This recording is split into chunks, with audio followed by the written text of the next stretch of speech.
this video, I'm going to be giving you my review for Nocturne, which is a drama slash suspenseful slash horror film.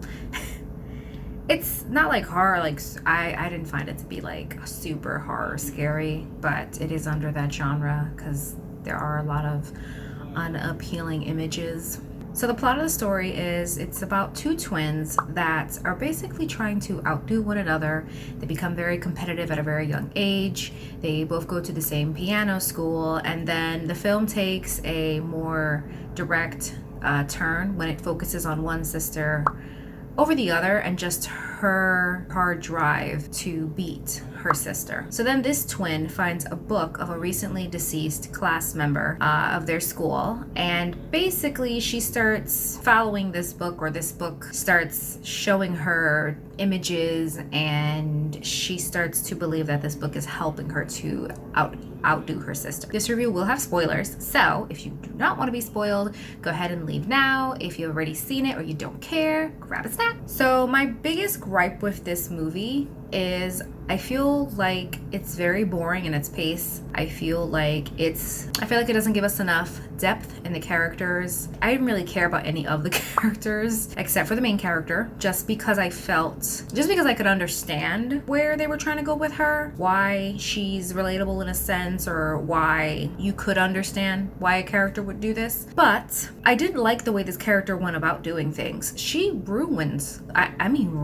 her sister's life, where I thought she was just trying to be better than her. But no, she takes it real far. She messes up her relationship with her boyfriend, tries to then seduce the teacher that her sister is having an affair with on her boyfriend, or cheating on her boyfriend with, and then ultimately ends up causing her sister to have an accident, which takes her sister out of a concerto performance that she wants to do. I get the anger, I get the whole being competitive. The film doesn't really dig deep as to why these siblings just hate each other. It's like they literally came out of the womb and they started just doing the same thing and getting competitive, and that's pretty much it. They mentioned something about like her saying that, you know, she took interest first in piano and then her sister just tagged along. Do I think that that's a strong enough reason to destroy your sister's life, cause her physical pain, and ultimately like tell her to go fuck herself? No.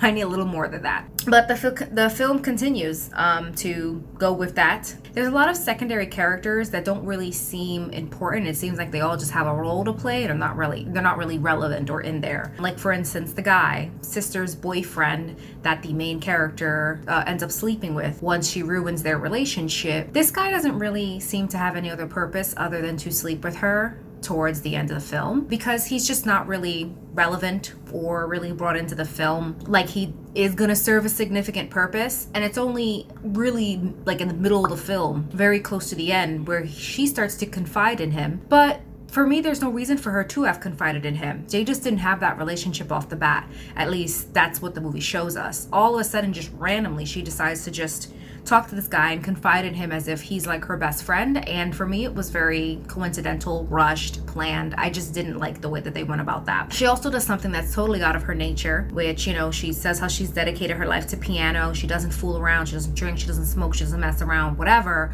But at like, I think it's 2 or 3 a.m., this random guy, once again, his sister's boyfriend, reaches out to her, tells her to come out to a party, and she comes out.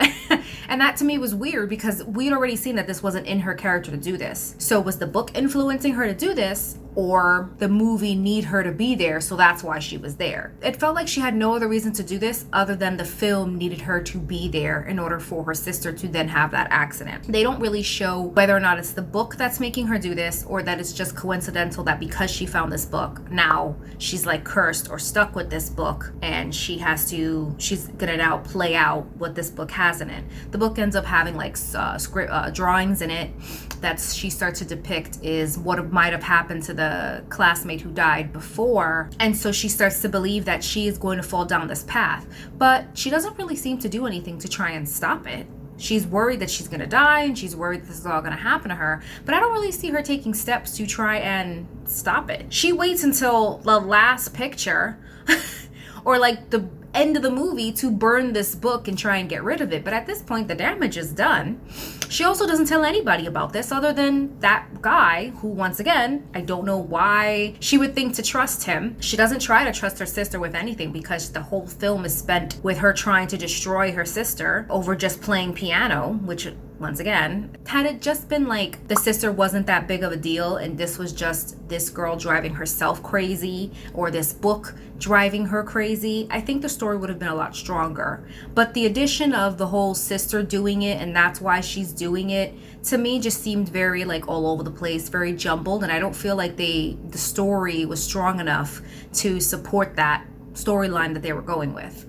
I think they should have just sticked with her finding this book and it starting to take over her, change her life, and ultimately lead to her demise. They do this whole montage thing, again, in the beginning of the film, where they show these two girls growing up, which once again I think is very irrelevant to the film. Had they shown me why these two sisters ended up hating each other or causing a weird rift in their relationship, then I would have said, okay, it was relevant. But to me, it's not relevant because after this, the film just starts off with these sisters automatically being very cold and mean to each other, and you sense the tension in them. It's like they try to explain it, but for me, it's not enough of a good reason. The only reason I can think that she felt this way was, once again, because she said she got into piano first, then her sister picked it up, and then her sister ended up being a little bit better than her, or she felt like her sister was better than her. That's like the equivalent of me saying that me and my sister like cooking, but my sister's better than her, so I'm gonna fuck her life up and take her out. Like, that's kind of exaggerating, don't you think? I think that's a little much.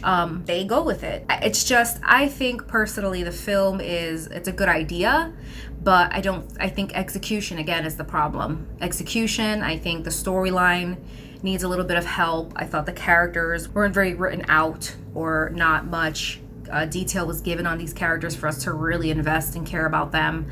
Like I said, the only person I really felt sorry for in the end was the main character, just because we were following really her. There really wasn't much else for us to really pay attention to. They also really don't explain the book. The teacher explains it being, about the devil, satanic, and they mentioned playing a certain piece that's called, I think it's called the devil's part, or the devil's something like that. I'm sorry, I can't remember. I was like, okay, we're getting somewhere. She plays a little bit of it in the beginning, but it's not like she plays enough for me to think that this would have taken over her life or that this would have taken control of her. And even so, after that, all we really keep seeing that makes us feel like this book is like taking over her or that it's becoming a presence in her life is this glowing light that seems to appear whenever she's trying to be focused or she feels lost or anything like that. That's the only thing we really see, but there really isn't any other depth or an explanation as to where this book came from. Every now and then they do like that little piece. There's always that little piece in the film where they'll have an expert who tells you where it comes from and where it originated. We didn't get anything like that. We're supposed to just be like, okay, it's evil. All right, we get it. And whoever plays the melody will be under its control. But is that what this was? Because they don't explain that. This is just what I'm getting from the film. And then once again, the end is up to your own interpretation. So it looks like she jumps off and she kills herself, but then they also show you her finishing her performance and her being spectacular at it. But then the film ends with her gruesomely killing herself. But then as it fades out, no one notices her. So is everyone in the school just like blind? You just don't notice that? Was it not noticeable from where they were, or did it not really happen? Or is it more of a metaphorical, like she sacrificed her soul to do that, and so that was her soul dying, but she's really alive, and she's not who she's not a good person anymore, or she's overtaken. There, like I said, there's just so many different ways you can interpret that last scene. I don't think the film really draws it out in a way that you could be like, oh yeah, it's definitely what happened. For me, I would say because the classmate ends up killing herself in the beginning, that's most likely what ended up happening to her, especially because the last page that she makes is called Sacrifice. So she sacrificed herself. But what did she sacrifice herself for? That's another thing we could say. Did she sacrifice herself to having just that one good performance?